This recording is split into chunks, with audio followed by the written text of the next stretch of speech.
ठीक है। A qualitative measure of the ability of an atom to attract the shared pair of electrons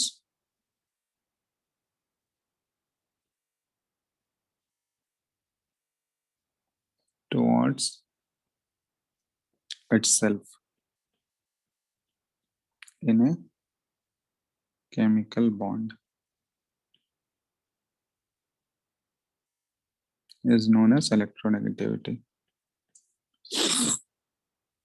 ठीक है, तो ये है इलेक्ट्रोनेगेटिविटी का डेफिनेशन कि किसी भी केमिकल बॉन्ड में, ये एक्चुअली जनरली इलेक्ट्रोनेगेटिविटी ऑब्जर्व किया जाता है कोवेलेंट बॉन्डिंग में। तो कोवेलेंट बॉन्डिंग में जैसे एज्यूम करो ए और बी के बीच में बॉन्ड बना हुआ है, कोवेलेंट बॉन्डिंग, ये दोनों इलेक्ट्रॉन शेयर कर रहे हैं, है ना, एक एक इलेक्ट्रॉन शेयर कर रहे हैं अगर सिंगल बॉन्ड बना है तो ये क्या हुआ, इलेक्ट्रोनेगेटिविटी जो है ये किसी भी एटम का एक ऐसा मेजर है या एबिलिटी है कि जो मोर इलेक्ट्रोनेगेटिव एटम होगा ए और बी में से, जिसका इलेक्ट्रोनेगेटिविटी ज्यादा होगा, वो क्या करेगा, उस शेयर्ड पेयर ऑफ इलेक्ट्रॉन को क्या करेगा, अपनी तरफ अट्रैक्ट कर लेगा। जैसे यहाँ पे अगर ये दोनों अलग अलग एटम है, ए और बी डिफरेंट एटम्स है, तो इन दोनों का इलेक्ट्रोनेगेटिविटी का कुछ ना कुछ डिफरेंस होगा। ठीक है, तो ये क्या करेगा, अगर मान लो हम लोग एज्यूम करते हैं यहाँ पे कि ए जो है वो मोर इलेक्ट्रोनेगेटिव है, तो ए मोर इलेक्ट्रोनेगेटिव है तो इसका टेंडेंसी क्या है, इस शेयर्ड पेयर ऑफ इलेक्ट्रॉन को अपनी तरफ खींचने का ज्यादा होगा। तो जैसे ही ये शेयर्ड पेयर ऑफ इलेक्ट्रॉन को अपनी तरफ खींचेगा, ठीक है, ये इलेक्ट्रॉन पेयर इसकी तरफ खींचेगा, तो इसके ऊपर जो है स्लाइट नेगेटिव चार्ज डेवलप हो जाता है, क्योंकि इलेक्ट्रॉन क्लाउड जो है वो किसकी तरफ शिफ्ट किया है, ए की तरफ, जो मोर इलेक्ट्रोनेगेटिव है। ठीक है, हम लोग यहाँ एज्यूम किए हैं, एज्यूमिंग ये इलेक्ट्रॉन, ऐसे लिख लो, इलेक्ट्रोनेगेटिविटी को देखोगे हम लोग ई एन से डिनोट करते हैं, तो यहाँ पे हम लोग एज्यूम किए हैं, assuming electronegativity of A is greater than electronegativity of B. तो जैसे ही इलेक्ट्रोनेगेटिविटी ए का ज्यादा है, मतलब इस शेयर्ड पेयर ऑफ इलेक्ट्रॉन को वो अपनी तरफ खींच लेगा, तो इसके ऊपर पार्शियल नेगेटिव और इसके ऊपर पार्शियल पॉजिटिव चार्ज। समझ रहे हो बात? कंप्लीट पॉजिटिव या कंप्लीट नेगेटिव नहीं आता है, क्योंकि पूरा इलेक्ट्रॉन शिफ्ट नहीं किया है, पूरा कंप्लीट इलेक्ट्रॉन का ट्रांसफर नहीं होता है। वो हम लोग आयनिक बॉन्डिंग में बात करते हैं, जहाँ पे पूरा पूरा इलेक्ट्रॉन ट्रांसफर होता है ना, वहाँ पे कैटायन और एनायन बनता है। यहाँ पे वो सीन नहीं है, यहाँ पे पार्शियल चार्जेस डेवलप हो रहे हैं, क्योंकि इलेक्ट्रॉन क्लाउड सिर्फ शिफ्ट हुआ है। तो तुम लोग ये केमिकल बॉन्डिंग में पढ़ चुके होंगे कैसे ओवरलैपिंग ऑफ ऑर्बिटल्स होता है, पढ़े हो ना, बॉन्ड जो बनते हैं, तो उसमें से वो ओवरलैपिंग जो हो रहा है, इलेक्ट्रॉन क्लाउड जो बीच में रहता है, तो वो क्या करेगा, जो मोर इलेक्ट्रोनेगेटिव एटम है वो उसकी तरफ थोड़ा सा शिफ्ट हो जाता है, जिसकी वजह से उसके ऊपर पार्शियल नेगेटिव, और जिससे दूर गया इलेक्ट्रॉन क्लाउड उसके ऊपर पार्शियल पॉजिटिव चार्ज डेवलप होगा। तो इसी हम लोग एबिलिटी को बोलते हैं, किसी भी एटम का इलेक्ट्रॉन को अट्रैक्ट करने की एबिलिटी को हम लोग बोलते हैं इलेक्ट्रोनेगेटिविटी। ठीक है, तो इसी के बेसिस पे दो टाइप के कोवेलेंट कंपाउंड होते हैं, एक पोलर होता है, दूसरा नॉन पोलर होता है। पढ़े होगे, पढ़े हो ना, polar covalent compounds and non polar. No sir. क्या पढ़े हो, तो कोवेलेंट बॉन्डिंग पढ़ चुके हो, पोलर और नॉन पोलर में डिफरेंस नहीं पता है तुम लोगों को? कोवेलेंट बॉन्डिंग सर कंप्लीटली नहीं किए थे, अतुल सर एक रफ आइडिया दे के आगे बढ़े थे। चलो, तो ये इलेक्ट्रोनेगेटिविटी समझ आ गया? Yes sir. ठीक है, तब बेसिकली अलग अलग डेफिनेशंस हम लोग देखेंगे, तीन साइंटिस्ट हैं वो अपने तरीके से डिफाइन किया है। तो सबसे पहला जो है, जो कि हम लोग मेनली फॉलो करते हैं, जो हम लोग जिसका वैल्यूज फॉलो करेंगे through out the periodic table या फिर थ्रू आउट अपने सिलेबस में, जो है वो पॉलिंग स्केल है। ठीक है, तो पहला है पॉलिंग स्केल ऑफ इलेक्ट्रोनेगेटिविटी,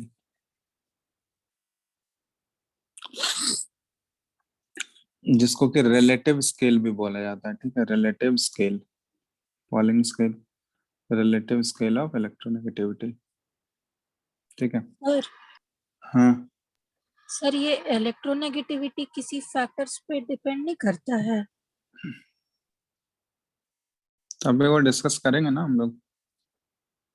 अभी तो जस्ट हम लोग डेफिनेशन पढ़ रहे हैं ना। तो फर्स्ट हो गया पॉलिंग स्केल, सेकंड हो गया मुलिकन स्केल। ठीक है, ये भी साइंटिस्ट का नेम है, मुलिकन स्केल ऑफ इलेक्ट्रोनेगेटिविटी। इसको एब्सोल्यूट स्केल बोला जाता है, एब्सोल्यूट स्केल ऑफ इलेक्ट्रोनेगेटिविटी। और तीसरा जो है ये है ऑल रेड रॉको। ठीक है, all red Roku scale of electronegativity. तो ये तीन अलग अलग साइंटिस्ट था जो कि अपने तरीके से इसको डिफाइन किया था। जो अपने सिलेबस में जो हम फॉलो करेंगे वो है पॉलिंग स्केल। ठीक है, जिसके वैल्यूज हम लोग यूज करेंगे। तो सबसे पहले हम लोग पॉलिंग स्केल ही देखते हैं। तो पॉलिंग स्केल ऑफ इलेक्ट्रोनेगेटिविटी, तो इसके अकॉर्डिंग क्या था ना कि इलेक्ट्रोनेगेटिविटी जो है ये ऐसे डिफाइन किया था, on this scale electronegativity of any atom is its relative power। ठीक है, ये रिलेटिव स्केल है, तो relative power to attract the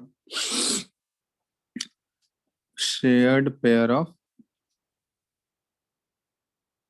electrons towards itself।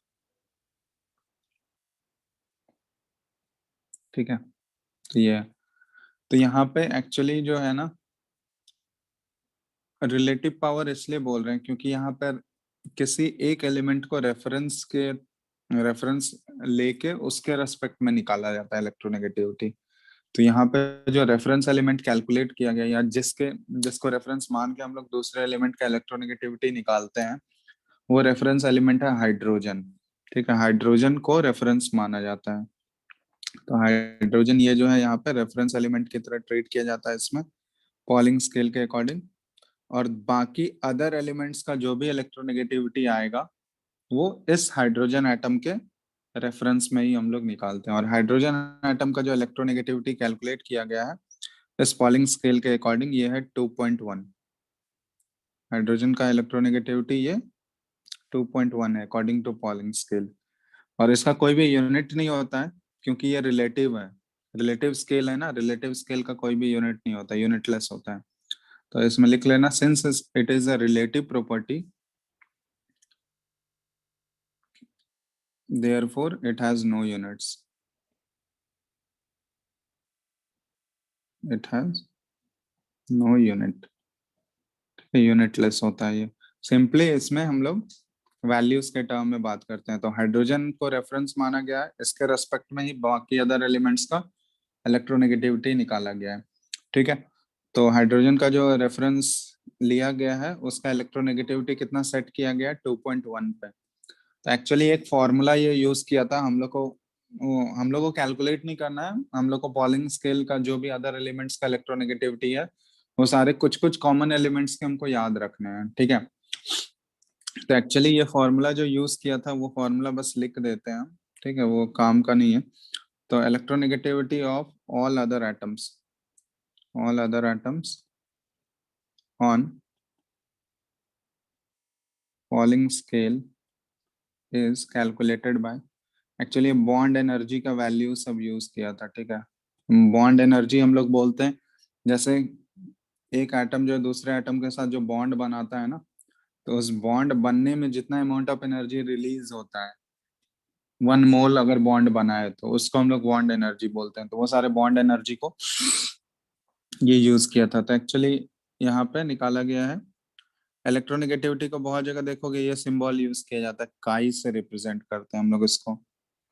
ठीक है, ये एक्स टाइप का सिंबल होता है जिसको काई बोला जाता है, ग्रीक सिंबल है ये, इससे लिख लो। तो ये जैसे मान लो ए और बी के बीच का इलेक्ट्रोनेगेटिविटी हम लोग निकाल रहे हैं, तो यहाँ पे के कांस्टेंट है कोई भी, ये इलेक्ट्रॉन वोल्ट पे पावर 1/2 -1/2 सॉरी। अब यहाँ पे अंडर रूट ये फॉर्मूला ये यूज किया था, bond energy of A B minus bond energy of between AA/2 plus bond energy between BB/2।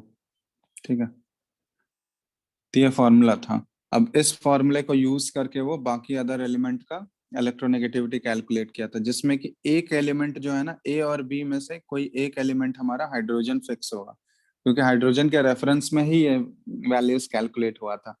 तो एक ए और बी में से तो कोई एक एलिमेंट हमारा हाइड्रोजन होगा, बाकी दूसरा एलिमेंट वो होगा जिसका इलेक्ट्रोनेगेटिविटी हमको कैलकुलेट करना है। ठीक है, तो इसलिए इसको रिलेटिव स्केल बोला है। तो यहाँ पे के जो है ये कोई कांस्टेंट है, और बीई जो है ये बीई हम लोग बॉन्ड एनर्जी नोट करते हैं, bond energy in electron volt unit. ठीक है, एनर्जी है तो इलेक्ट्रॉन वोल्ट यूनिट होना चाहिए उसका। और आगे हम लोग देखोगे ये इलेक्ट्रॉन वोल्ट ईवी पावर -1/2 से मल्टीप्लाई किए हैं। ऐसा इसलिए क्योंकि ये जो है हमारा इलेक्ट्रोनेगेटिविटी जो इससे आएगा, जो भी वैल्यूज आएगा इसकी वजह से, पॉलिंग स्केल के फॉर्मूले से जो भी इलेक्ट्रोनेगेटिविटी का वैल्यू आएगा, हम लोग ऑलरेडी पढ़ चुके हैं कि ये रिलेटिव प्रॉपर्टी है, तो इसका कोई भी यूनिट नहीं होना चाहिए। ठीक है, तो यूनिट नहीं होना चाहिए, तो यहाँ से देखो बॉन्ड एनर्जी है ना, तो एनर्जी का यूनिट तो होगा इलेक्ट्रॉन वोल्ट, और उसका अंडर रूट किए हुए हैं हम लोग।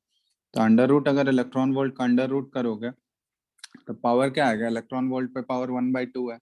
तो इसलिए हम लोग आगे इलेक्ट्रॉन वोल्ट पे पावर -1/2 से मल्टीप्लाई कर दिए, ताकि वो दोनों यूनिट जो है एक दूसरे को कैंसिल आउट कर दें, और जो फाइनल हमारा वैल्यू आया उसमें कोई भी यूनिट नहीं होना चाहिए।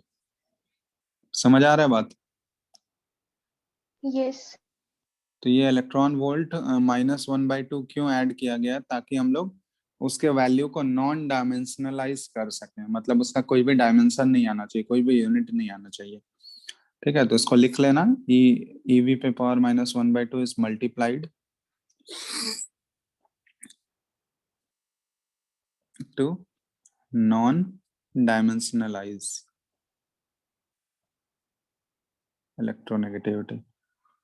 तो ये फॉर्मूला यूज करके वो बाकी अदर एलिमेंट्स का इलेक्ट्रोनेगेटिविटी कैलकुलेट किया था। ठीक है, तो ये हम लोग को नहीं कैलकुलेट करना है, हम लोग के सामने वैल्यूज ऑलरेडी हम लोग को पता है। ठीक है, तो पॉलिंग के स्केल के अकॉर्डिंग जो सबसे मैक्सिमम इलेक्ट्रोनेगेटिव वैल्यू आया था ना, सबसे मैक्सिमम वैल्यू जो था वो था 4। और 4 जो इलेक्ट्रोनेगेटिविटी है वो सबसे हाईली इलेक्ट्रोनेगेटिव एलिमेंट का है। सबसे पीरियोडिक टेबल में जो सबसे मोस्ट इलेक्ट्रोनेगेटिव एलिमेंट है वो है फ्लोरीन। तो फ्लोरीन का मैक्सिमम सबसे इलेक्ट्रोनेगेटिव वैल्यू आया है अकॉर्डिंग टू पॉलिंग स्केल, वो है 4.0। ठीक है, तो यहाँ पे लिख लो एक लाइन कि Pauling calculated electronegativity of all other atoms या all other elements by the use of our formula and the values of electronegativity lies between 0.1 to 4.0। ठीक है, पॉजिटिव वैल्यू ही था, 0 से स्टार्ट होकर 0.1 से स्टार्ट होकर वो 4.0, मतलब मैक्सिमम 4.0 गया था। 4.0 किसका था, फ्लोरीन का। ठीक है, तो कुछ कुछ वैल्यूज हमको याद रखना है जो कॉमन पॉलिंग स्केल के, क्योंकि हम लोग थ्रू आउट द अपने सिलेबस में जो है ये पॉलिंग स्केल वाला वैल्यू ही है, हम लोग इसी स्केल को फॉलो करते हैं अपने सिलेबस में। तो जो भी पॉलिंग के अकॉर्डिंग जो वैल्यूज होगा इलेक्ट्रोनेगेटिविटी का, वही यूज करने वाले हैं हम लोग। तो सबसे मैक्सिमम जो होता है, मैक्सिमम वैल्यू इलेक्ट्रोनेगेटिविटी का, वो है फ्लोरीन का। ये कितना लिया गया, 4.0। ठीक है, सबसे मोस्ट इलेक्ट्रोनेगेटिव एलिमेंट। फिर सेकंड मोस्ट इलेक्ट्रोनेगेटिव एलिमेंट है हमारे पीरियोडिक टेबल में ऑक्सीजन, जिसका पॉलिंग स्केल के अकॉर्डिंग है 3.5। ठीक है, उसके बाद है हमारा क्लोरीन और नाइट्रोजन। तो नाइट्रोजन और क्लोरीन का, ये दोनों का अप्रोक्सीमेटली 3.0 लिया जाता है। ठीक है, थोड़ा बहुत अंतर है, लेकिन अप्रोक्सीमेटली दोनों का ऑलमोस्ट 3.0 के आसपास है। ठीक है, इसके बाद ब्रोमीन आता है, ये 2.8 है। ठीक है, इस तरह से है। तो मेनली ये 4 एलिमेंट्स का तुम लोग याद रखना, ठीक है। सभी एलिमेंट्स का याद रखना तो पॉसिबल नहीं है, तो जो जो कॉमन 3-4 एलिमेंट्स हैं जो टॉप में रहते हैं उन सबका इलेक्ट्रोनेगेटिविटी पता होना चाहिए। फिर उसके बाद हाइड्रोजन का तो पता होना चाहिए, हाइड्रोजन का 2.1 लेते हैं हम लोग, ठीक है। तो इस तरह से ये है, ठीक। ठीक है, इसको नोट डाउन कर लो। ये सारा जो है अकॉर्डिंग टू पॉलिंग्स के लिए, जो कि हम लोग को यूज करना है। सर दिख रहा है ना? हाँ बोलो। सर हाइड्रोजन का कैसे निकाला गया? वो भी उसी फॉर्मूले से कैलकुलेट किया गया, हाइड्रोजन का बॉन्ड एनर्जी के वैल्यूज को यूज करके। तो हाइड्रोजन का निकालने के लिए दोनों हाइड्रोजन एटम ले लिया, वो समझ में आया? H2 का वैल्यू यूज करके वो किया।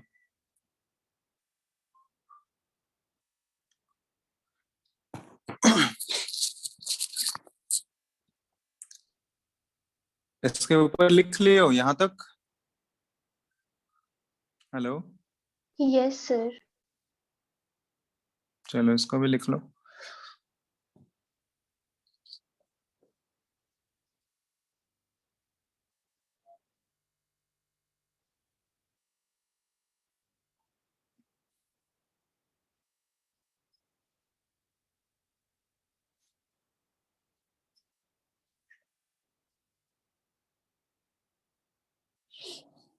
हो गया?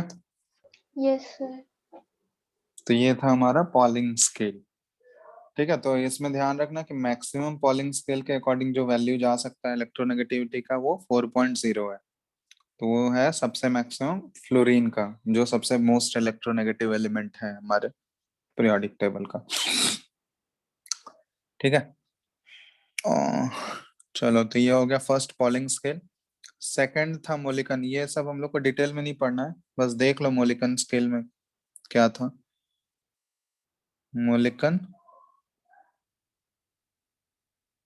Scale of electronegativity. तो मोलिकन स्केल को एब्सोल्यूट स्केल भी बोला जाता है, ठीक है। तो इसमें क्या था ना कि on this scale electronegativity is simply considered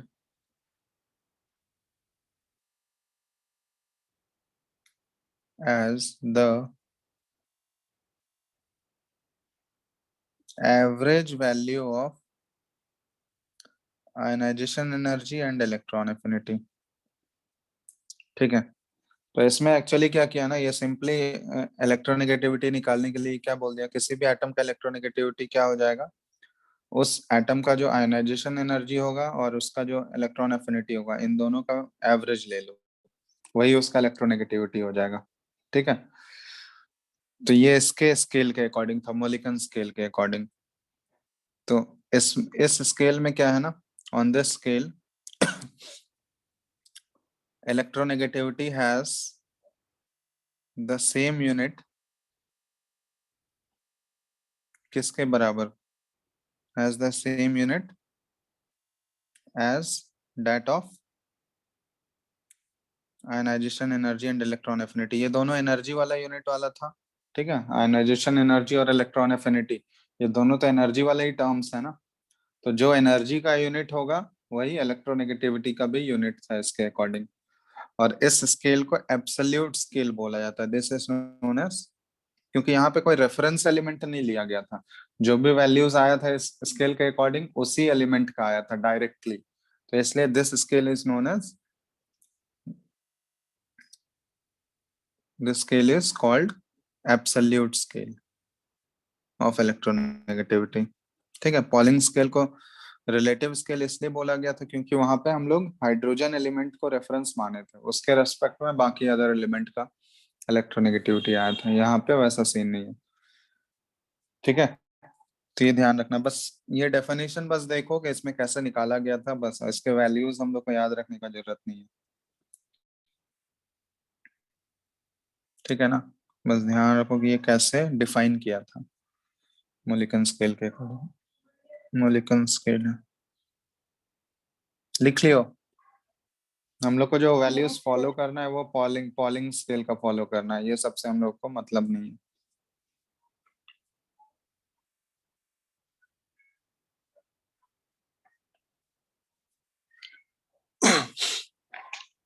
चलो तीसरा क्या था?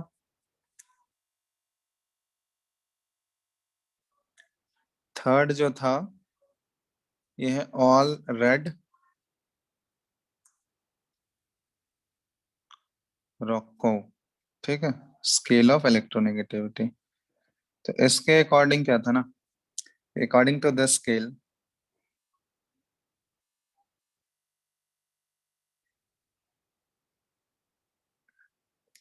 ये बोला था कि किसी भी एटम का इलेक्ट्रोनेगेटिविटी जो होगा ना वो डायरेक्टली प्रोपोर्शनल होगा उसके जेड इफेक्टिव के, मतलब इफेक्टिव न्यूक्लियर चार्ज के, और इनवर्सली प्रोपोर्शनल होगा उसके एटॉमिक रेडियस के स्क्वायर के, इनवर्सली प्रोपोर्शनल होगा, ठीक है। तो यहाँ पे ये इस रिलेशन को यूज करके एक फॉर्मूला डिराइव किया था, electronegativity is equal to A into Z effective by R square और प्लस बी, ठीक है। तो ये इसका कोई फॉर्मूला था और यहाँ पे ए और बी अलग अलग कॉन्स्टेंट्स थे, ए और बी जो है ये इसके फॉर्मूला के कांस्टेंट थे। तो ये सब वैल्यूज ये यूज करके उस एलिमेंट का वो इलेक्ट्रोनेगेटिविटी फाइंड आउट किया था, ठीक है। तो ये सारा वैल्यूज हम लोग को पढ़ना नहीं है, हम लोग को मेन जो याद रखना है वो पॉलिंग स्केल है। ये बस डेफिनेशन देख लो कैसे ये दोनों डिफाइन किए थे, मोलिकन स्केल में कैसे था और ऑलरेड रॉको स्केल में कैसे था, ठीक है। तो ये जस्ट एक सिंपल सा फॉर्मूला डिराइव किया था, इलेक्ट्रोनेगेटिव रिलेशन ये यूज किया था कि किसी भी एलिमेंट का इलेक्ट्रोनेगेटिविटी जो होगा वो उसका जेड इफेक्टिव का डायरेक्टली प्रोपोर्शनल होगा, मतलब जितना ज्यादा इफेक्टिव न्यूक्लियर चार्ज इलेक्ट्रोनेगेटिविटी उसका ज्यादा, और जितना छोटा साइज होगा उतना बड़ा इलेक्ट्रोनेगेटिविटी, उतना ज्यादा इलेक्ट्रोनेगेटिविटी होगा, ठीक है। तो inversely proportional to atomic radius के होल स्क्वायर के इनवर्सली प्रोपोर्शनल था। तो इसको फिर ये ए और बी एक कांस्टेंट लगा के एक फॉर्मूले के फॉर्म में रिप्रेजेंट किया।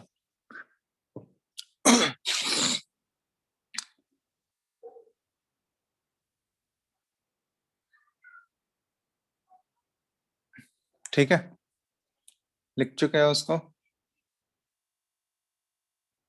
Yes, sir. चलो, तो ये अगर लिख लियो तो इस फॉर्मूले से तुमको डायरेक्ट क्लियर दिख रहा होगा कि इलेक्ट्रोनेगेटिविटी कौन कौन से फैक्टर्स पे डिपेंड कर रहा है। एक तो इफेक्टिव न्यूक्लियर चार्ज पे कर रहा है ना, दिख ही रहा है साफ साफ, directly proportional to effective nuclear charge, क्योंकि इफेक्टिव न्यूक्लियर चार्ज का वैल्यू जितना ज्यादा होगा इलेक्ट्रोनेगेटिविटी उसका उतना ज्यादा होगा। और दूसरा कौन सा फैक्टर पे डिपेंड कर रहा है, वो एटॉमिक रेडियस पे, एटॉमिक रेडियस पे वो इनवर्सली प्रोपोर्शनल है ना। इनवर्सली प्रोपोर्शनल बोलने का मतलब जैसे जैसे एटॉमिक रेडियस बढ़ेगा इलेक्ट्रोनेगेटिविटी का वैल्यू जो होगा वो घटते जाएगा। तो ये दो फैक्टर्स पे मेनली इलेक्ट्रोनेगेटिविटी डिपेंड करता है। तब अगर इन दोनों फैक्टर्स के बेसिस पे इसका जनरल ट्रेंड अगर हम लोग देखें, general trend of electronegativity periodic table में कैसे वो वेरी कर रहा है, तो जनरल ट्रेंड हम लोग कैसे बोल सकते हैं इसका, general trends of electronegativity in periodic table क्या बोल सकते हैं इनके बेसिस पे, बताओ। ग्रुप में अगर हम लोग टॉप टू बॉटम जाएं, ग्रुप्स में अगर हम लोग देखें, as we move from top to bottom तो क्या होना चाहिए बताओ? decrease. Electronegativity decreases due to Increase in atomic radius. Increase इन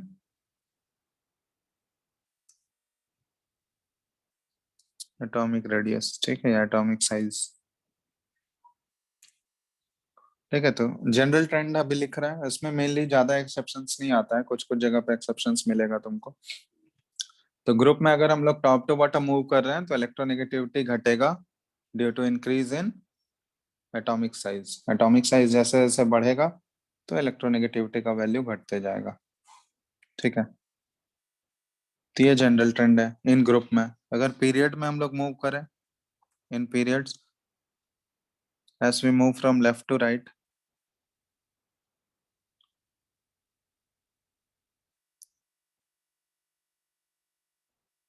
तो इलेक्ट्रोनेगेटिविटी क्या होना चाहिए? Or increase. Increase.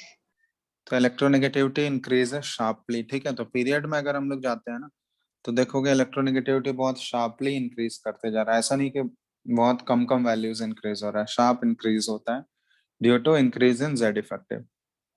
ठीक है, due to increase in Z effective, क्योंकि पीरियड में लेफ्ट टू राइट जाने पे इफेक्टिव न्यूक्लियर चार्ज बढ़ता है। इफेक्टिव न्यूक्लियर चार्ज बढ़ने की वजह से क्या होगा, इलेक्ट्रोनेगेटिविटी का वैल्यू जो है वो शार्पली इंक्रीज कर रहा है। तो अकॉर्डिंग टू जनरल ट्रेंड, अगर ये जनरल ट्रेंड हम लोग पीरियोडिक टेबल में अप्लाई करें तो इसके जनरल ट्रेंड एप्लीकेशन से सबसे जो मोस्ट इलेक्ट्रोनेगेटिव एलिमेंट आना चाहिए पीरियोडिक टेबल का, ये क्या आना चाहिए जनरल ट्रेंड को अगर अप्लाई करोगे तो? मोस्ट इलेक्ट्रोनेगेटिव एलिमेंट कौन सा मिलता है? फ्लोरीन। ठीक है, और लीस्ट इलेक्ट्रोनेगेटिव एलिमेंट कौन सा मिलेगा बताओ तो? cesium,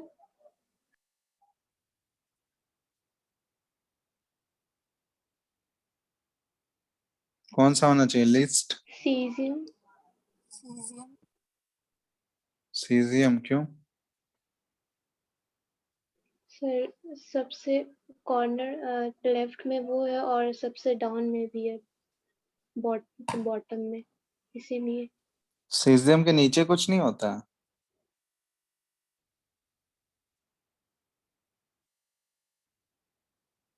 सीजियम के नीचे और कोई एलिमेंट है?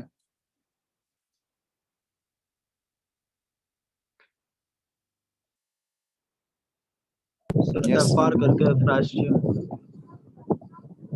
FR francium. ठीक है, फ्रांशियम। तो एक्चुअली अगर हम लोग थियोरेटिकली बोलना चाहें तो फ्रांसियम होना चाहिए, है ना? फ्रांसियम है ना, सबसे नीचे है तो। फर्स्ट ग्रुप में सबसे जो लास्ट एलिमेंट है ग्रुप 1 का, वो फ्रांसियम है। तो फ्रांसियम होना चाहिए थियोरेटिकली, लेकिन फ्रांसियम जो है वो एग्जिस्ट नहीं करता है, वो रेडियो एक्टिव एलिमेंट है। तो रेडियो एक्टिव एलिमेंट समझते हो ना तुम लोग? बेरियम, रेडियम, ये सब हो गया, जो रेडियम जैसा एलिमेंट हो गया, जो कि खुद डिकम्पोज करते रहता है एनी टाइम, रेडिएशन एमिट करते रहता है, उसको रेडियो एक्टिव एलिमेंट बोलते हैं। तो उस टाइप के एलिमेंट जो है ना, नेचर में कभी अपने फॉर्म में एग्जिस्ट नहीं करते हैं, वो हमेशा डीके होते रहता है। तो इसलिए फ्रांसियम जो है वो क्या है, एक रेडियो एक्टिव एलिमेंट की वजह से वो अपने ओरिजिनल फॉर्म में नहीं मिलता है नेचर में। ठीक है, उसका परसेंटेज जो है बहुत ज्यादा ही कम है, ऑलमोस्ट नेग्लिजिबल कह रहा हूँ। तो इसलिए जो लीस्ट इलेक्ट्रोनेगेटिव एलिमेंट है वो हम लोग बोल देते हैं सीजियम। ठीक है, CS। समझ आया बात? थियोरेटिकली तो फ्रांसियम होना चाहिए था, बट वो रेडियो एक्टिव होने की वजह से वो नेचर में एग्जिस्ट नहीं करता है। क्लियर है? यस। ठीक है, तब एक्सेप्शंस जो है, एक्सेप्शंस इसमें उतना ज्यादा नहीं है इलेक्ट्रोनेगेटिविटी में जितना कि पहले मिल रहा था तुम लोग को उन सब में। इसमें देखो, एक्सेप्शंस पीरियड में तो एक्सेप्शंस नहीं मिलेगा इलेक्ट्रोनेगेटिविटी का, क्योंकि इलेक्ट्रॉन नेगेटिविटी पीरियड में लेफ्ट टू राइट जाने पे बहुत ही शार्पली इंक्रीज कर रहा है। तो शार्प अगर इंक्रीज हो रहा है तो पीरियड में तुमको कोई भी इलेक्ट्रोनेगेटिविटी का एक्सेप्शन नहीं मिलेगा।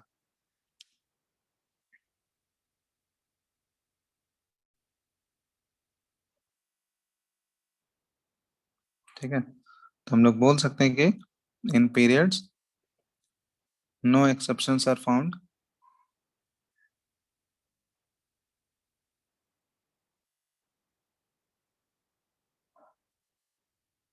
Due to sharp increase in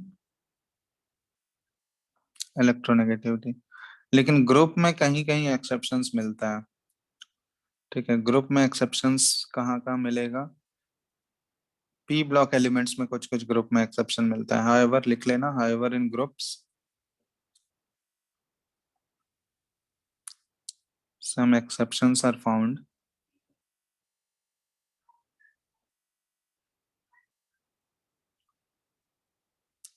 in p block elements। ठीक है, तो p ब्लॉक एलिमेंट में देखोगे तो p ब्लॉक में तुमको ग्रुप में कुछ कुछ एक्सेप्शंस मिल जाएगा।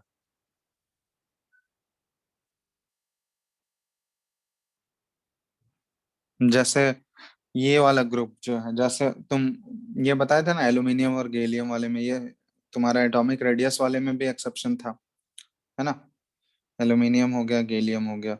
अब इनमें देखोगे अगर तुम, तो ग्रुप में टॉप टू बॉटम जाने पे क्या होना चाहिए था बताओ तो? इलेक्ट्रोनेगेटिविटी बढ़ना चाहिए था या घटना चाहिए था? डिक्रीज करना चाहिए था। डिक्रीज करना चाहिए था। लेकिन इस ग्रुप में अगर देखोगे ना, ये बोरोन है, एल्यूमिनियम है, गैलियम है, ठीक है। सबसे पहला एलिमेंट है इसका बोरोन है। ये पी कौन सा ग्रुप नंबर है? ग्रुप नंबर 13 है।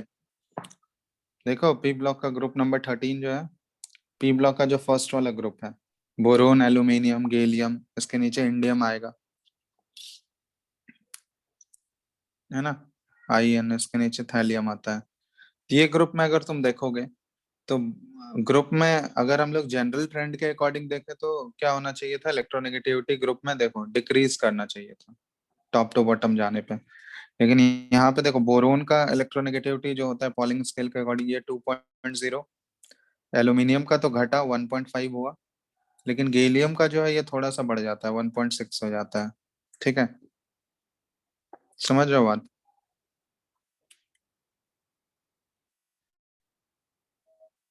तो यहाँ पे ये डिक्रीज करना चाहिए था, बट ये क्या हो गया? इंक्रीज हो गया। तो ये एक्सेप्शन है या नहीं?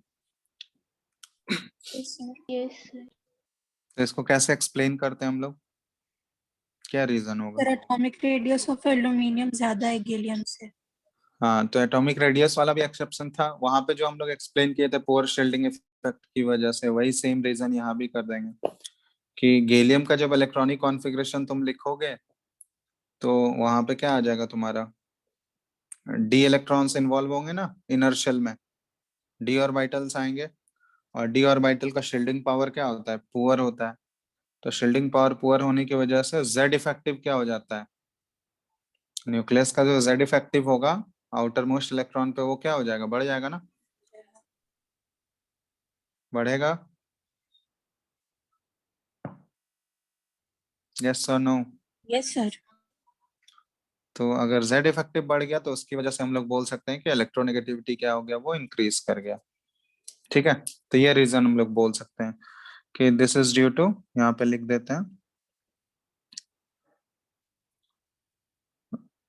पुअर शील्डिंग और poor shielding effect of D orbitals. ठीक है, तो poor shielding effect of D orbital की वजह से एटॉमिक रेडियस घट जाता है और जेड इफेक्टिव बढ़ जाता है, उसकी वजह से इलेक्ट्रोनेगेटिविटी में ही एक्सेप्शन मिल रहा है। तो जनरली तुमको पी ब्लॉक वाले में ही एक्सेप्शंस मिलेगा, मतलब पी ब्लॉक वाले में ज्यादा मिलता है। ठीक है, और एक्सेप्शंस का रीजन वही होगा कि शील्डिंग इफेक्ट से हम उसको रिलेट कर देंगे। तो इसमें भी जैसे ग्रुप में और नीचे जाओगे ना, तो इसमें देखोगे और घटना चाहिए था, लेकिन ये घटता भी नहीं है और ये ऑलमोस्ट इंक्रीज होते जाता है। यहाँ पे देखो ये 1.8 हो गया, इसका 1.7 हो गया। तो ये ग्रुप में कंटिन्यूअसली ये डिक्रीज करना चाहिए था, बट यहाँ पे और इंक्रीज ही करते जा रहा है। तो हम लोग वही शील्डिंग इफेक्ट से ही उसको एक्सप्लेन करते हैं। ठीक है, इनफैक्ट इन दोनों में देखो ये ऑलमोस्ट बराबर है या बढ़ ही रहा है, थोड़ा बहुत इंक्रीज होता है, बहुत ज्यादा डिफरेंस तो नहीं है, लेकिन थोड़ा बहुत डिफरेंस है। तो उस डिफरेंस को हम लोग रिलेट कर सकते हैं, ये क्यों इंक्रीज हो रहा है? बहुत ही थोड़ा सा इंक्रीज है, वो पुअर शील्डिंग की वजह से है। जैसे जैसे नीचे जाते जाओगे तो और भी एफ इलेक्ट्रॉन्स भी तो आते जाएंगे, एफ ऑर्बिटल्स भी आएगा, तो उसका शील्डिंग और भी पुअर होते जाएगा, तो उसकी वजह से हम लोग ये एक्सप्लेन करते हैं।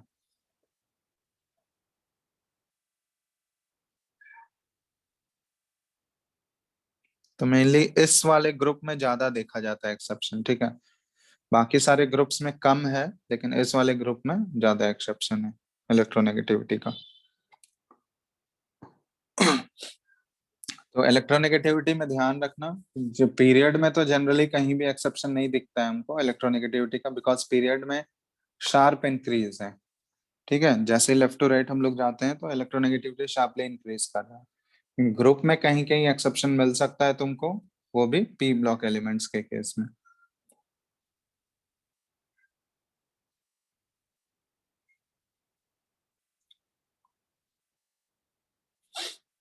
ठीक है, तो इसको नोट डाउन कर लो। ये सारा जो वैल्यूज लिखे हैं हम इलेक्ट्रोनेगेटिविटी का, ये 2.0, 1 ये अकॉर्डिंग टू पॉलिंग स्केल है। समझ रहे हो ना बात? तो इसमें कोई भी यूनिट नहीं इन्वॉल्व होगा, ठीक है।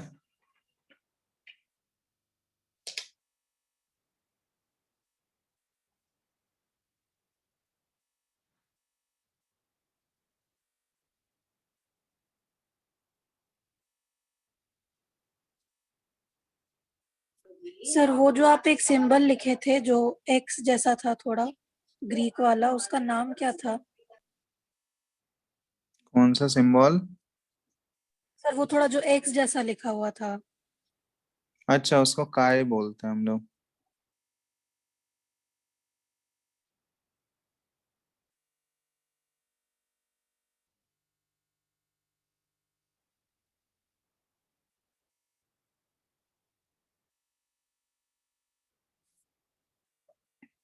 ठीक है, एक्स जैसा जो सिंबल होता है ना, काय, CHI, ग्रीक अल्फाबेट है वो। तो वो जस्ट रिप्रेजेंटेशन है, जैसे तुम लोग वहां भी पढ़े होगे, जैसे मोल कॉन्सेप्ट में भी जो हम लोग लिखते थे ना, मोल कॉन्सेप्ट में मोल फ्रैक्शन जो आता है, मोल फ्रैक्शन को भी तो उसी सिंबल से रिप्रेजेंट किया जाता है, पढ़े हो या नहीं?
हेलो, आ रहा है आवाज अभी? हेलो। आ रहा है सर, अब आ रहा है। चलो ठीक है, एक मिनट।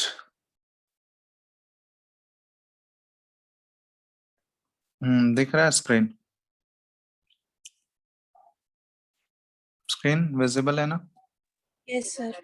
चलो, यहाँ तक लिख चुके हो तुम लोग इलेक्ट्रोनेगेटिविटी का? यस और नो? Yes sir. चलो अब इसके बाद इलेक्ट्रोनेगेटिविटी का थोड़ा इसके बाद एक दो चीज है छोटा सा, ये तुम लोग पहले भी पढ़ चुके होगे। मेटालिक कैरेक्टर और नॉन मेटालिक कैरेक्टर अगर हमको कंपेयर करना है पीरियोडिक टेबल में, metallic and non metallic character, ये कैसे कंपेयर करेंगे ये बताओ तो। अगर जनरली हमको बताना है कि मेटालिक कैरेक्टर कैसे वेरी करता है पीरियोडिक टेबल में लेफ्ट टू राइट जाने में, मेटालिक कैरेक्टर क्या होगा, कैसे डिसाइड होगा? मेटल का जनरल टेंडेंसी क्या होता है, इलेक्ट्रॉन को लूज करना। लूज कर लूज, और नॉन मेटल का जनरल टेंडेंसी होता है इलेक्ट्रॉन को गेन करने का। तो अगर पीरियोडिक टेबल को तुम ऑब्जर्व करोगे धीरे अच्छे से एक बार, तो देखोगे एकदम एक्सट्रीम लेफ्ट हैंड साइड में जो एलिमेंट्स प्रेजेंट है पीरियोडिक टेबल के वो मेटल्स हैं, और जैसे जैसे हम लोग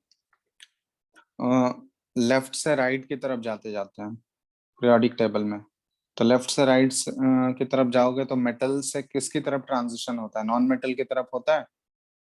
ये एक्सट्रीम एक्सट्रीम राइट में जो है वो सारे नॉन मेटल्स हैं, जो एक्सट्रीम लेफ्ट में वो सारे मेटल। तो एक्चुअली में वो ट्रांजिशन जो हो रहा है वो किसकी तरफ हो रहा है, मेटल से। अगर पीरियड में हम लोग लेफ्ट टू राइट जा रहे हैं तो मेटल से नॉन मेटल की तरफ जा रहे हैं। तो अगर तुमसे पूछा जाए कि पीरियोडिक टेबल में अगर लेफ्ट टू राइट जाओगे किसी भी पीरियड में, तो मेटालिक कैरेक्टर इंक्रीज होगा या डिक्रीज होगा? डिक्रीज होगा। डिक्रीज हम्म। होगा। तो इसमें हम लोग बोल सकते हैं कि मेटालिक कैरेक्टर जो है ये डिक्रीजेस। तो मेटालिक अगर घट रहा है तो नॉन मेटालिक क्या होगा, non metallic character Increases। Increases. ठीक है, तो नॉन मेटालिक कैरेक्टर हम लोग बोल सकते हैं इंक्रीजेस। तो लेफ्ट टू राइट जाने पे मेटालिक कैरेक्टर घटता है, नॉन मेटालिक कैरेक्टर बढ़ता है। उसी तरह अगर टॉप टू बॉटम अगर आओगे ग्रुप में, अगर टॉप टू बॉटम अगर हम लोग देखें, तो ग्रुप में टॉप टू बॉटम आने पे क्या होगा कि टॉप टू बॉटम जाने पे साइज क्या होते जाता है, कम होते जाता है। साइज कम होता है ना, या बढ़ता है? साइज इंक्रीज होता है या डिक्रीज होता है? सर बढ़ता है। साइज इंक्रीज होता है। ठीक है, तो साइज अगर इंक्रीज होगा तो इलेक्ट्रॉन इजिली लूज होगा या इलेक्ट्रॉन को लूज करना डिफिकल्ट होगा, ये बताओ। Easily lose होगा। जितना बड़ा साइज होगा जो बाहर वाला इलेक्ट्रॉन है उसका जो उसके ऊपर जो न्यूक्लियस का अट्रैक्शन लग रहा होगा वो कम होगा ना, जेड इफेक्टिव कम होते जाएगा। जितना बड़ा साइज होगा जेड इफेक्टिव उतना कम होगा, और जेड इफेक्टिव जितना कम होगा उस इलेक्ट्रॉन को रिमूव करना क्या हो जाएगा, या इलेक्ट्रॉन को लूज करना आसान हो जाएगा। तो अगर इलेक्ट्रॉन को लूज करना ही आसान हो गया टॉप टू बॉटम जाने पे, तो उसका मेटालिक कैरेक्टर बढ़ रहा है या घट रहा है, ये बताओ। Increase कर रहा है। इंक्रीज कर रहा है। तो किसी भी, जैसे मान लो कोई भी ग्रुप अगर देख लो, ग्रुप वन में भी अगर तुमको कंपेयर करना हो तो ग्रुप वन में सारे मेटल्स ही हैं एक्सेप्ट हाइड्रोजन। तो जैसे जैसे ग्रुप में नीचे जाते जाओगे उस ग्रुप के सभी एलिमेंट का जो मेटालिक कैरेक्टर है ना टॉप टू बॉटम जाने पे वो बढ़ेगा। ठीक है, तो जैसे जो सबसे नीचे प्रेजेंट होगा सीजियम जो होगा वो सबसे मोस्ट मेटालिक होगा, क्योंकि बहुत ही आसानी से वो इलेक्ट्रॉन लूज कर सकता है। ठीक है, तो हम लोग बोल सकते हैं ग्रुप में टॉप टू बॉटम जाने पे मेटालिक कैरेक्टर क्या होता है, ये इंक्रीज करता है। और नॉन मेटालिक कैरेक्टर क्या करेगा, डिक्रीज। ये बताओ। Non metallic character decreases. ठीक है, तो ये हो गया मेटालिक और नॉन। इसी से एक रिलेटेड होता है नेचर ऑफ ऑक्साइड्स। हम लोग नेचर ऑफ ऑक्साइड्स को भी रिलेट कर लेते हैं। तो नेचर ऑफ ऑक्साइड्स के बारे में तुम लोग पढ़े होंगे कि जो मेटालिक ऑक्साइड्स होते हैं जनरली जनरली क्योंकि सारे मेटल के ऑक्साइड जरूरी नहीं कि एसिडिक होंगे या बेसिक होंगे। मेटालिक ऑक्साइड्स का जो जनरल नेचर होता है वो क्या होता है, मेटल के जो ऑक्साइड्स होते हैं वो एसिडिक होते हैं या बेसिक होते हैं, ये बताओ। Basic। Basic basic in nature. तो जनरली बोला गया है ये, ठीक है, सारे सभी केसेस में एप्लीकेबल नहीं होगा। तो जनरली मेटल के जो ऑक्साइड्स होते हैं वो बेसिक नेचर के होते हैं, और नॉन मेटल के जो जनरली ऑक्साइड्स होते हैं वो एसिडिक इन नेचर होते हैं। ठीक है, एसिडिक इन नेचर। तो अगर तुमसे पूछा जाए कि हमको पीरियोडिक टेबल में जनरल ट्रेंड बताना है, जनरल ट्रेंड, ठीक है, कि लेफ्ट टू राइट जाने पे एसिडिक नेचर ऑफ ऑक्साइड बढ़ेगा या घटेगा, ये बताओ। अगर पीरियोडिक टेबल में हम लोग लेफ्ट टू राइट मूव कर रहे हैं किसी भी पीरियड में, तो acidic nature of oxides increase या डिक्रीज? increases. इंक्रीजेस। तो हम लोग बोल सकते हैं कि acidic nature of oxides increases left to right जाने पे, और टॉप टू बॉटम जाने पे ग्रुप में क्या? डिक्रीज करें। Decreases. Acidic nature of oxides decreases. ठीक है। इसी तरह अगर बेसिक अगर हमको कंपेयर करना हो तो बेसिक नेचर ऑफ ऑक्साइड्स अगर हमको बताना है तो पीरियड में लेफ्ट टू राइट जाने पे बेसिक नेचर ऑफ ऑक्साइड्स क्या होगा? Decreases. घटेगा। तो बेसिक नेचर ऑफ ऑक्साइड्स क्या होगा? ये डिक्रीज करेगा लेफ्ट टू राइट जा पे, और टॉप टू बॉटम जाने पे बेसिक नेचर क्या होगा? इंक्रीज। इंक्रीज करेगा। Basic nature of oxides increases. ठीक है, तो ये ध्यान रखना है। ये जनरली रफली हम लोग बोल सकते हैं कि पीरियोडिक टेबल में जनरल ट्रेंड ये होगा। अब जरूरी नहीं कि हर एक मेटल का जितना भी ऑक्साइड्स होता है वो जरूरी नहीं कि सभी केसेस में वो बेसिक ही होगा, बहुत सारे एसिडिक भी होते हैं। ठीक है, तो जैसे एक एग्जाम, जैसे हम कुछ दे रहे हैं यहाँ पे, जैसे एक क्वेश्चन है, जैसे ये सारे ऑक्साइड्स दिए गए हैं तुमको, CO2, SiO2, GeO2, SnO2 और PbO2। इन सभी का तुमको बेसिक नेचर अरेंज करना है। बेसिक नेचर ऑफ ऑक्साइड्स, ये सभी ऑक्साइड्स दिए हुए हैं तुमको, इनके बेसिक नेचर का ऑर्डर बताना है क्या होगा।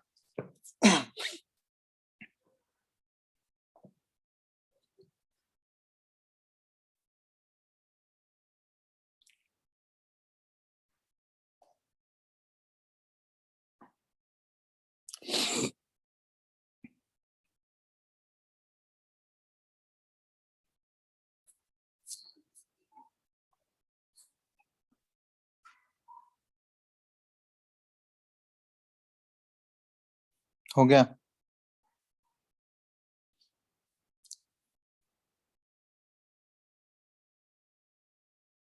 हेलो,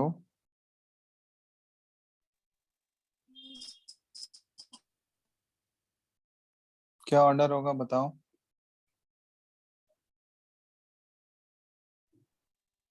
बोलो।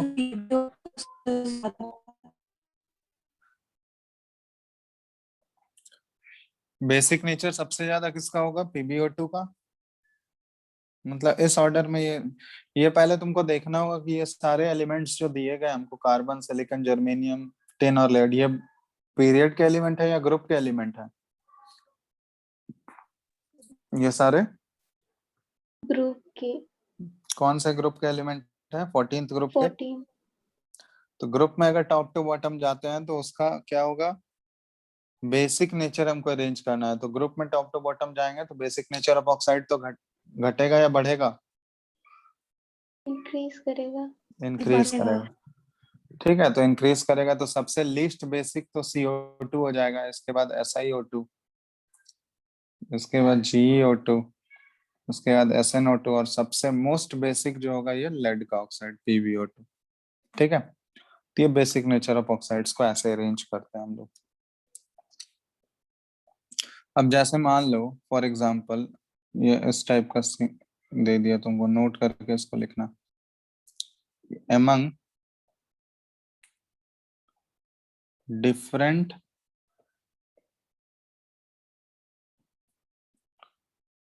oxidation state of same metal, among different oxidation state of same metal, lower oxidation state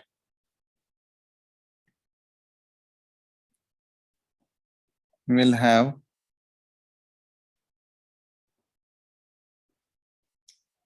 higher basic nature and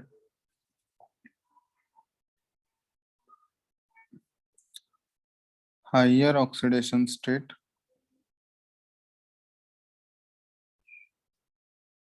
will have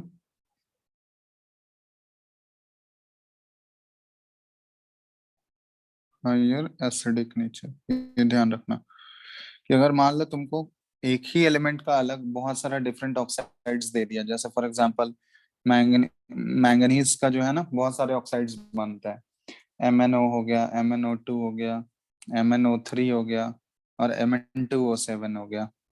अब इनमें तुमको कंपेयर करना है कि एसिडिक नेचर या बेसिक नेचर का ऑर्डर क्या होगा। ठीक है, एसिडिक नेचर या बेसिक नेचर ऑफ ऑक्साइड्स का ऑर्डर क्या होगा। ये सारे ऑक्साइड्स हैं, अब सेम एलिमेंट का दिया है बहुत सारे ऑक्साइड्स, तो इनमें कैसे कंपेयर करेंगे हम लोग। तो इनमें कंपेयर करने के लिए सबसे पहले तुमको इनका ऑक्सीडेशन स्टेट निकालना होगा। तो ऑक्सीडेशन स्टेट निकालने के लिए कल एक क्वेश्चन तुम लोग को बताए थे, MnO में Mn का ऑक्सीडेशन स्टेट कितना है, +2 है ना। Yes sir. MnO2 में Mn का ऑक्सीडेशन स्टेट क्या है, +4। ऑक्सीजन का तो जनरली -2 होता है ना, तो Mn का यहाँ पे क्या हो जाएगा, +4 हो जाएगा। यस और नो। Yes sir. MnO3 में Mn का कितना हो जाएगा, +6। और Mn2O7 में Mn का कितना है, +7। ठीक है, समझ आया ये बात। Yes sir. तब यहाँ पे कंपेयर करने के लिए हम लोग इनके ऑक्सीडेशन स्टेट से कंपेयर करते हैं। तो ये बोला जा रहा है कि जितना ज्यादा ऑक्सीडेशन स्टेट होगा, हाइयर ऑक्सीडेशन स्टेट का वैल्यू जितना ज्यादा हाई होते जाएगा उस मेटल का, उसके अंदर एसिडिक नेचर क्या होगा, उतना ज्यादा हाई होगा। और जितना कम उसका ऑक्सीडेशन स्टेट है तो उसका बेसिक नेचर उतना हाई होगा। तो हम लोग बोल सकते हैं कि बेसिक नेचर ऑफ ऑक्साइड्स जो है ये inversely proportional to oxidation state है। समझ रहे हो, क्योंकि ऑक्सीडेशन स्टेट जितना कम होगा बेसिक नेचर उतना ज्यादा होगा। तो बेसिक नेचर जो है ये inversely proportional to oxidation state, और एसिडिक नेचर ये क्या होगा, एसिडिक नेचर क्या होगा, directly proportional to oxidation state. क्योंकि ऑक्सीडेशन स्टेट का वैल्यू जितना ज्यादा हाई होगा उसका एसिडिक नेचर क्या होगा, उतना ज्यादा होगा। समझ रहे हो। Yes sir. तो अगर सेम एलिमेंट के ऑक्साइड्स में हमको कंपेयर करना है तो फिर हम लोग उनके ऑक्सीडेशन स्टेट से देखते हैं। तो यहाँ पे अगर तुमको इनका बेसिक नेचर अरेंज करना हो तो सबसे हाईली बेसिक कौन सा हो जाएगा, MnO, इसके बाद MnO2, MnO3 और सबसे लीस्ट बेसिक जो होगा Mn2O7। और यहाँ पे अगर एसिडिक नेचर अरेंज करना है इनका तो क्या होगा ऑर्डर बताओ। MnO सबसे लीस्ट होगा। तो Mn2 ऑर्डर रिवर्स हो जाएगा, Mn2O7 सबसे ज्यादा हाईली एसिडिक। ठीक है, इनफैक्ट ये एसिडिक ऑक्साइड ही है। उसके बाद MnO3 हो गया, MnO2 हो गया, और MnO जो है ये सबसे लीस्ट एसिडिक ऑक्साइड है, उसका बेसिक कैरेक्टर जो है बहुत ज्यादा हो। तो अगर सेम एलिमेंट पे तुमको ऑक्साइड्स बहुत सारे दिए गए हैं तो वहां पे हम लोग उनके ऑक्सीडेशन स्टेट से कैलकुलेट करते हैं। तो ऐसा क्यों बोलते हैं हम लोग कि मतलब हाइयर ऑक्सीडेशन स्टेट है तो उसके अंदर एसिडिक कैरेक्टर क्यों ज्यादा आ रहा है। तो हम लोग इसको रिलेट कर लेते हैं कि जितना ज्यादा ऑक्सीडेशन स्टेट उसके अंदर होगा ना, ऑक्सीडेशन स्टेट मतलब जितना ज्यादा पॉजिटिव चार्ज उसके ऊपर डेवलप होगा तो उसके अंदर कोवेलेंट कैरेक्टर उतना ज्यादा आता है। ठीक है, जितना ज्यादा उसके ऊपर चार्ज डेवलप होते जाएगा उसका कोवेलेंट कैरेक्टर जो है ना उस एटम का वो बढ़ते जाता है। और कोवेलेंट कैरेक्टर मेनली हम लोग किससे रिलेट करते हैं, मेटल से या नॉन मेटल से, बताओ तो। नॉन जी, मेटल्स। नॉन मेटल से, क्योंकि जनरली कोवेलेंट बॉन्डिंग तो नॉन मेटल ही बनाता है। तो जितना ज्यादा कोवेलेंट कैरेक्टर उसके अंदर आएगा हम लोग बोलेंगे कि उसके अंदर नॉन मेटालिक कैरेक्टर बढ़ते जा रहा है। और नॉन मेटालिक कैरेक्टर अगर बढ़ रहा है तो उसका उसके ऑक्साइड का कौन सा नेचर बढ़ेगा, एसिडिक नेचर बढ़ेगा या बेसिक नेचर बढ़ेगा, एसिडिक। एसिडिक ने। ठीक है, तो इसलिए हम लोग ये बोलते हैं कि बिकॉज, इसको रीजन ऐसे लिख सकते हैं, ठीक है, because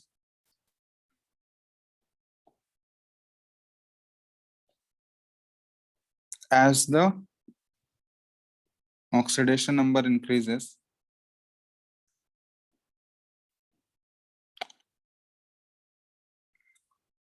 covalent character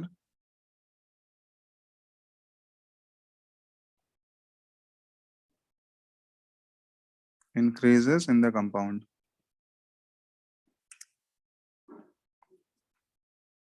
And covalent character is related to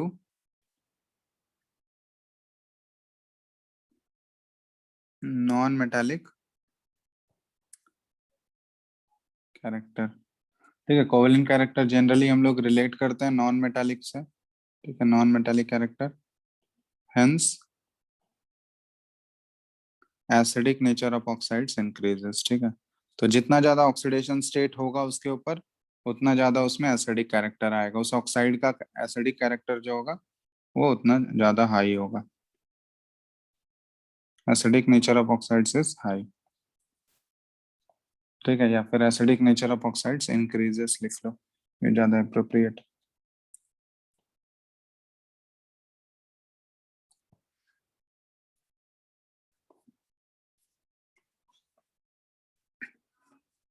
ठीक है,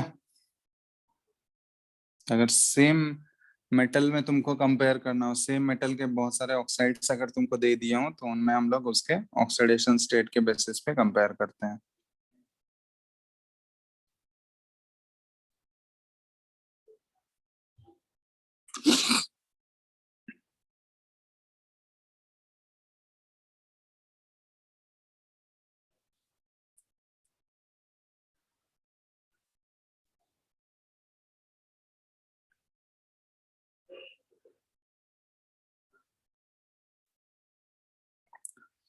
ठीक है, नोट डाउन कर लिया इसको? Yes sir. लिख लिए हो तुम लोग? Yes yes, sir. चलो लिख तो लिए हो। अब क्या क्वेश्चंस बनाए हो कुछ तुम लोग? इलेक्ट्रोनेगेटिविटी तो हो गया ये खत्म, क्वेश्चंस कुछ है तुम लोग को पूछने के लिए? हाँ सर है। हाँ सर। बहुत ज्यादा है या बहुत कम है?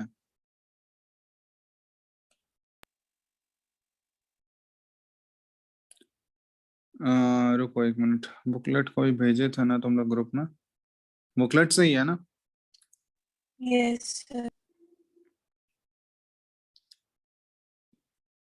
बताओ कौन सा क्वेश्चन है?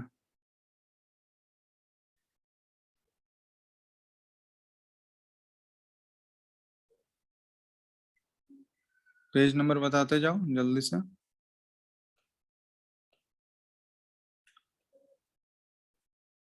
हेलो, पेज नंबर बोलो, जिसको भी डाउट है जल्दी बोलते जाओ, पेज नंबर और question number. Yes sir, notes लिख रहे थे sir, page number 40। Page number 40? हाँ, 40 में क्या है? सर 56 और 62।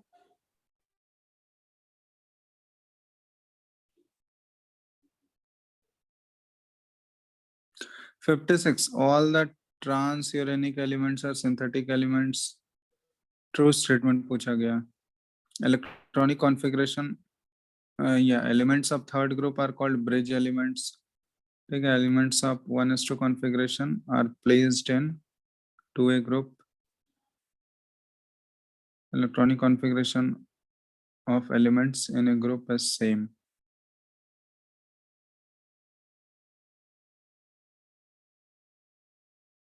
तो इसमें क्या दिक्कत है?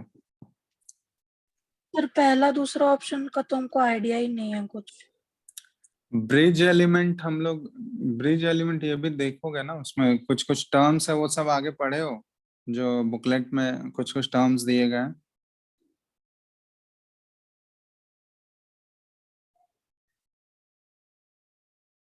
आगे दिए गए हैं ना कुछ कुछ।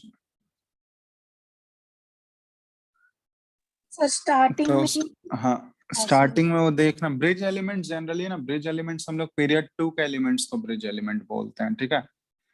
एक्चुअली पीरियड 2 के एलिमेंट्स जो हैं, कुछ कुछ पीरियड 3 के एलिमेंट्स से क्या करते हैं ना, वो प्रॉपर्टीज उनका रिसेंबल करता है, इसलिए उनको ब्रिज एलिमेंट बोला जाता है, ठीक है।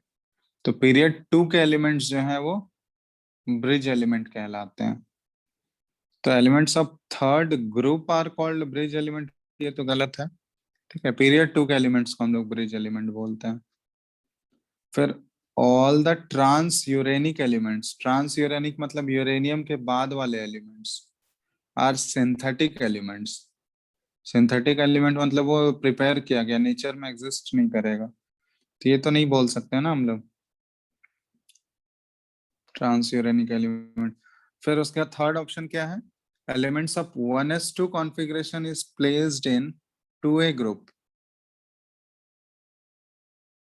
तो 2a ग्रुप में जितने भी सारे एलिमेंट्स हैं, ग्रुप नंबर 2 के बारे में बोला गया, सबका कॉन्फ़िगरेशन 1s2 ही होता है क्या, ये बताओ। नहीं। मतलब आउटर मोस्ट सेल में 2 इलेक्ट्रॉन होता है, लेकिन 1s2 तो सबका नहीं होगा ना, 1s2 तो सिर्फ पहले वाले एलिमेंट का होगा, समझ रहे हो। और electronic configuration of elements of A group is same. तो हाँ, सिमिलर इलेक्ट्रॉनिक कॉन्फ़िगरेशन होता है, मतलब इन टर्म्स ऑफ हम लोग आउटर मोस्ट की बात कर रहे हैं, तो वही करेक्ट होना चाहिए मेरे हिसाब से।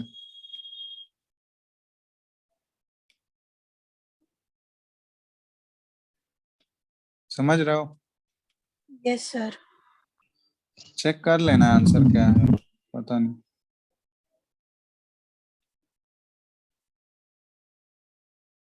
या फिर सर 1 दिया हुआ है इसका आंसर। या फिर हेलो,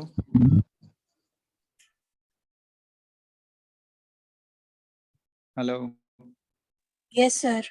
हाँ आवाज आ रहा है क्या। Yes sir. हाँ क्या बोल रहा हूँ। सर 1 दिया हुआ है इसका answer, all transuranic elements are synthetic elements. अच्छा, ऑल ट्रांसफेरेंट, तो एक्चुअली वो जो इलेक्ट्रॉनिक कॉन्फ़िगरेशन वाला होगा वो मतलब आउटर मोस्ट कॉन्फ़िगरेशन नहीं बोल रहा होगा, पूरा कॉन्फ़िगरेशन बोल रहा होगा। ठीक है, तो अगर, क्योंकि जनरली अगर अगर आउटर मोस्ट मेंशन किया हुआ है तभी आउटर मोस्ट कंसिडर करना।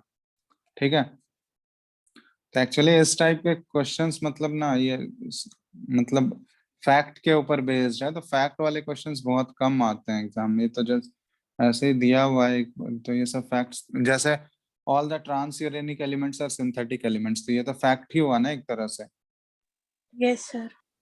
तो ये फैक्ट वाले क्वेश्चन देख लेना एक बार, ऐसे एग्जाम में इस टाइप के क्वेश्चंस नहीं मिलेंगे तुमको फैक्चुअल, क्योंकि इस तरह से तो बहुत सारा फैक्ट है, वो सारे याद रखना पॉसिबल थोड़ी है। तो जहां जहां अगर क्वेश्चंस करोगे, इसलिए अलग अलग क्वेश्चंस करोगे तो उससे आइडिया लगते जाएगा, तो जहां जहां इस तरह के फैक्ट्स मिल रहे हैं ना वो सब आ, ध्यान करके नोट करके लिखते जाना कहीं पे, तो याद रहेगा एक बार।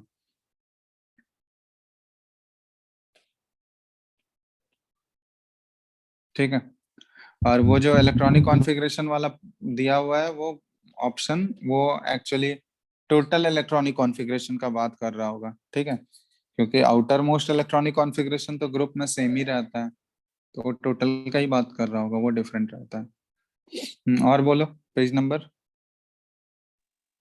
सर एक क्वेश्चन था पेज 45 में 119 नंबर। पेज नंबर 45 में कौन सा question number. Sir 119 sir. 119। Sir crystal radii क्या होता है, वैंडरवाल और कोवेलेंट तो जानते हैं।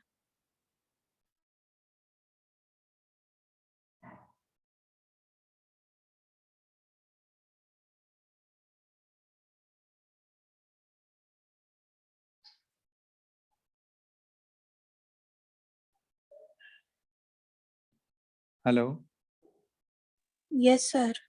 हाँ बोलो, क्या पूछ रहा था। सर की क्रिस्टल रेडियाई क्या होता है। अच्छा, क्रिस्टल रेडियस, क्रिस्टल रेडियस हम लोग मेटालिक रेडियस को ही बोलते हैं क्रिस्टल रेडियस। ठीक है, तो मेटालिक रेडियस तो बताए थे ना। हाँ सर वो पता है था। हाँ, तो बस मेटालिक रेडियस को ही हम लोग क्रिस्टल रेडियस बोलते हैं। ठीक है, तो क्रिस्टल रेडियस मतलब मेटालिक रेडियस के बारे में बात हो रहा है, कर लोगे आप। हाँ सर अब कर लेंगे। और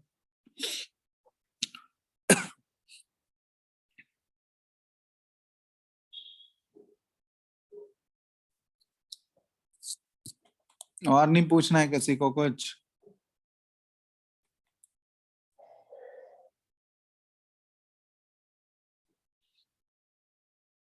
sir 163 number, page 48। 163 mg gas से mg प्लस बना, एक इलेक्ट्रॉन निकला, ठीक है। Delta H 100 electron volt. फिर m से m2 प्लस बना, 2 इलेक्ट्रॉन निकला, 250 electron volt. Which of this is correct? I1 of mg is 100 electron volt, correct है ये।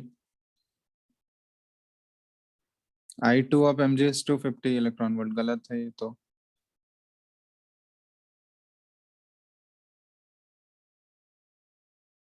तो फर्स्ट वाला ही तो सही है। सर इनकरेक्ट पूछ रहा है। अच्छा, which of the following is incorrect? तो इनकरेक्ट तो थर्ड वाला लग रहा है। I2 of m gas is 250 electron volt, तो सेकेंड आयनाइजेशन एनर्जी 250 थोड़ी ना है। सेकेंड आयनाइजेशन एनर्जी कब बोलेंगे हम लोग? जब m प्लस से m2 प्लस फॉर्म होगा, समझ रहे हो? Hello? Yes sir, yes sir. हाँ, तो वो ऑप्शन 3 गलत है।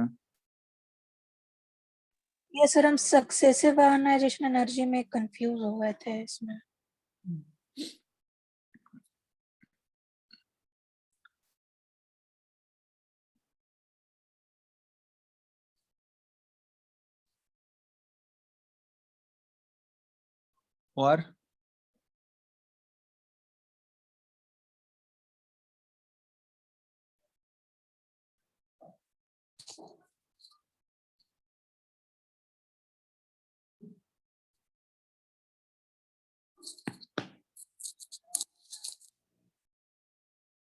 और है कुछ? सर अभी तक तो इतना ही था। ठीक है, तो अब बनाओ पूरा क्वेश्चन, सब इलेक्ट्रोनेगेटिविटी तक भी हो गया है, तो ये सारे करो यहाँ तक।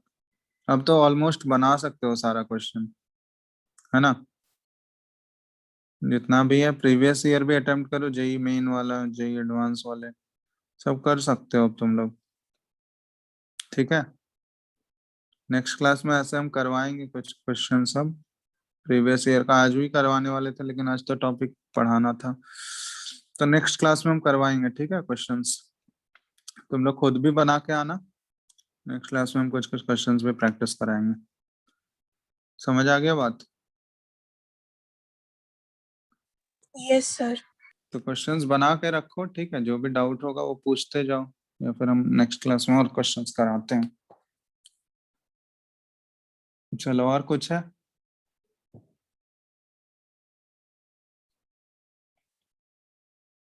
अब और कुछ पूछना है?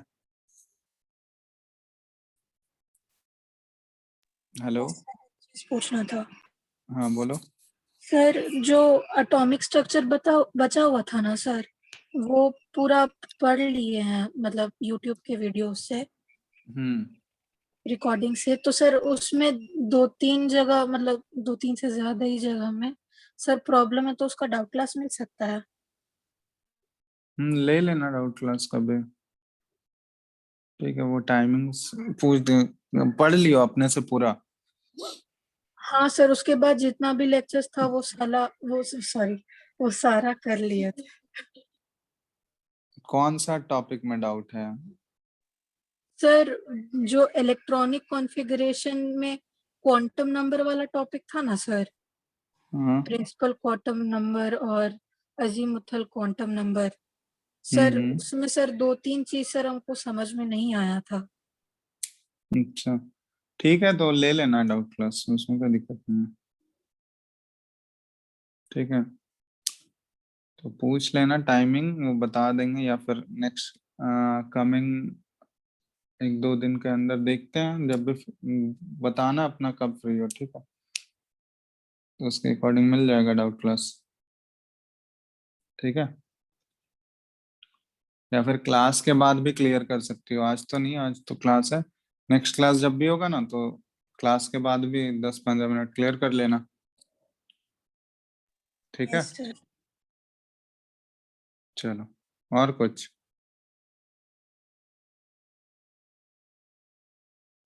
सर। ठीक है फिर, चलो तो नेक्स्ट क्लास में आगे करते हैं हम लोग। नेक्स्ट क्लास में क्वेश्चंस बना के रखना और भी तुम लोग, नेक्स्ट क्लास में और भी डिस्कशन होगा। ठीक है, एंड कर रहे हैं।